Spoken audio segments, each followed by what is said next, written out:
How do you know if you're just being paranoid or if you really genuinely need to trust your instincts? Is a question that I get from clients sometimes. And I think really, you see stories on TV of people that were in crime situations, and they all say I had an instinct, right? It's like we really do have that sixth sense, that ability to sense trouble, but we ignore it. And look, I've been guilty of this too. Really, one of the greatest loves of my life, I left because I thought it was the kick in the ass that he needed for us to move forward. And I walked out that door and I got down on the street in New York, and I had an overwhelming sense that I needed to go back. And I ignored that. And he never forgave me for that. And we were never together again, right? So it's like, that's a little bit where I'm coming from. If you have a really strong instinct about something, listen to it and at least fact check it, right? Because look, our insecurities can certainly cause us to fear and anxiety. And then we imagine that things are going on, right? Because I'm also famous for saying we create our own insecurities, right? If we think something's going on that's maybe not going on, then we can create a problem. But, it's like, it's a slippery slope, right? Because, you want to be empowered and you want to, not be insecure. But at the same time, if you have an overwhelming feeling about something, you need to trust that. Because, especially with relationships, and it's like, there's codependence and there's neediness and there's anxiety and stuff like that. But I've talked to a lot of people about similar things, like I said, that I left the guy and then had the overwhelming instinct to go back and didn't.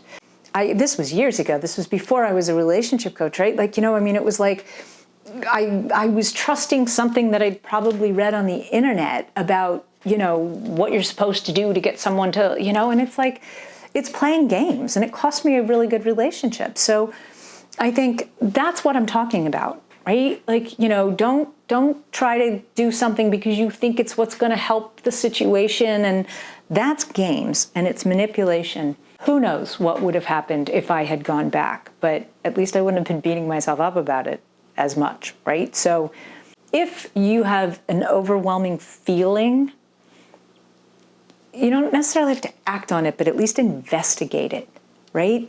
Fact check. What is the situation here? What do I know concretely is happening? Not what I think is happening, right? Because we all, ESP thinking is so destructive when you think you know what someone else is thinking, and then you respond to that instead of what they're actually thinking. And especially in reading into somebody else's behavior, I think that's all too common because look, people can be having a hard time at work or something else could be going on with them and they're in their own head about that. And then you're insecure that maybe they're upset with you and then you start behaving that way. And now there is a problem because, you just didn't talk about it. So, it's why relationships are hard, right? It's why people like me help people have relationships. It's not that easy. But paranoia is definitely really just insecurity.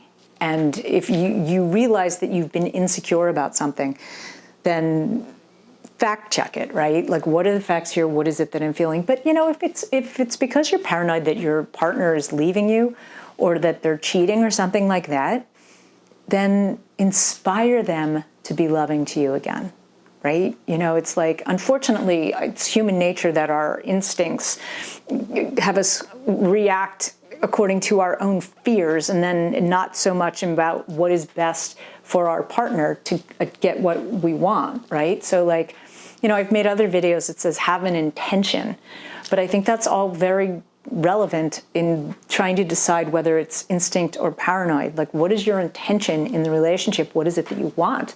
If you want your partner to be more loving, that's your intention. So don't ignore an overwhelming instinct is what I'm saying.